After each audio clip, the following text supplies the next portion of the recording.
I want to talk about life and death today. Living, really living, and truly dying today. And I'm not talking about the physical sense. Death comes to everybody. We all will physically die at one point. But I want to talk about dying daily and what that actually means and why we would even contemplate that. In John chapter 13, it's the Last Supper, and Jesus has just finished washing the feet of his disciples. And he says, I'm giving you a new commandment. Love one another.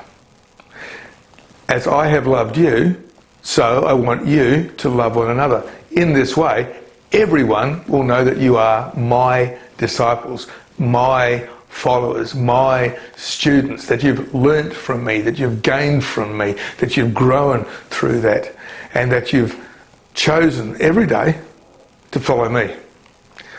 In order to choose to do that every day, however, we have to die to ourselves. Jesus was saying this in the context of being arrested, moments before he was arrested, really, and only hours before his crucifixion and death. He knew where he was going. He knew what was going to happen to him. He knew the choice he was making. And why was he making that choice? He was making that choice in order to love the world, to love all of creation and everything and everybody in it. Jesus was about to complete his mission, to love everyone and everything. The kind of love that redeems from brokenness, that restores us. I watched a television series years ago. In fact, I've got a copy of it. It's called NYPD Blue. It's a great American drama. It really is a good drama. Top notch, really. And I've watched the whole series a couple of times.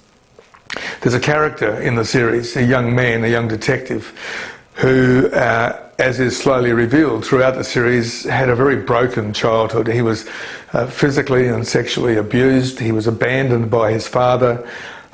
He thought he was alone in the world and discovered that he had a sister and reconnected with her, and then she died of an overdose. And he's just utterly shattered. And on top of his childhood brokenness, now he has adult brokenness. He's alone in the world, has no family, has very few friends. And the piece of dialogue that really struck me was he said to his partner, his police officer partner, he said, I just don't know how to live. I don't want to oversimplify it. This is a big topic. But I would say, as a starting point for meditation, is that we don't know how to live because we don't know how to die. Grieving well is knowing how to die. Not grieving like the pagans, as Jesus talks about, but grieving as one of his followers, as his disciples. To grieve, to feel the pain, to own it, to accept it, to sit in it, knowing that if we embrace it, it will pass. And as it passes, we will learn from it, learn through it. But we know that at the end of grieving comes joy as followers of Jesus, that there is reason to celebrate at the end of grief. But if you don't know how to do that, then you don't know how to live. If you don't know how to live, you don't know how to grieve. But also, you don't know how to love. In the middle of grief and pain and brokenness, there's just self. There's just self-involvement and self-medication, alcohol, drugs, food. In isolation, the temptation is to self-medicate. I know there are people who are drinking more than usual at the moment. My proclivity is to eat too much. Go to the fridge, stand in front of it, and I had to stand there for a while before I realised my belly's already full. I don't really need to eat anymore. I'm eating perhaps because I'm bored. Maybe you're bored in isolation. We need to find other things to fill ourselves with. If we truly want to move beyond this kind of grief, this grief which boredom is, grief of missing companionship, missing going out, missing doing the things we used to do before COVID-19. It's a kind of grief. So how do we move through that? And how do we really become disciples of Jesus? Those who do carry the gospel, Those who love in a way that demonstrates to others that God is love. That shows that we are followers of Jesus. Well, you have to die. You have to die today. You have to die to ourselves, to our proclivities, to our wrong desires, our unhealthy desires.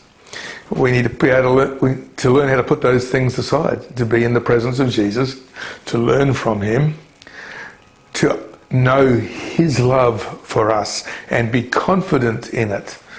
Because when we become confident in God's love for us, then we become confident in loving others.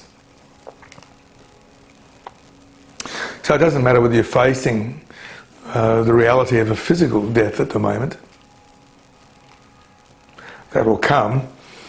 But even those who are facing it, those of us who are facing it imminently, don't know the exact hour and day. What we do have, though, is the opportunity to die to our old self, our selfishness, our self-indulgence, a life that revolves around me, and start to understand the nature of love. That love requires us to die. In order to love others fully and genuinely, we need to die to ourselves. The last thing I'll leave you with this morning in this thought is the notion of emotional maturity, or emotional intelligence, it's often called these days. People often brag about their great intellects, but I find that many people with great intellects have really poor emotional intelligence. Life is all about them and their greatness. If you're a fan of the Big Bang Theory, and you would be familiar with the characters within it, Sheldon, all of them, in fact, all of the characters at one point, but particularly the character of Sheldon Cooper is so engrossed with his intelligence, he has absolutely no emotional intelligence at all. So emotional intelligence comes from dying to self. It comes to letting go of the things of this world and not clinging to them as if they're our gods. It comes from clinging to Jesus and his love for us. And therefore our emotional intelligence grows. The more we practice clinging to Jesus, the more we practice loving others before ourselves. And in that process, in the process of dying and of loving others, we learn how to live. We learn the value of life. We experience life in all its fullness, which Jesus promises to us. But it happens through dying, first of all, in order that we can truly live, and loving fully and completely others in the world.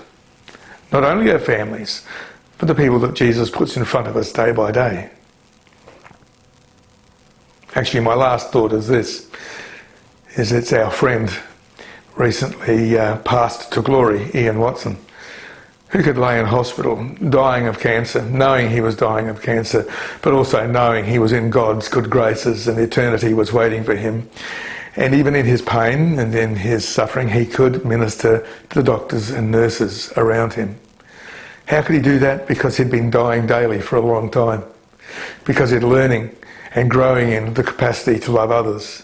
So despite his own condition, despite his imminent death, he was fully alive. And here is Jesus also at the Last Supper, fully alive, even though he's going to his death. Let's learn how to live fully. Peace be with you. For more thoughts of the day, Bible teachings or other resources, please go to the Church Online tab at livingfaith.org.au.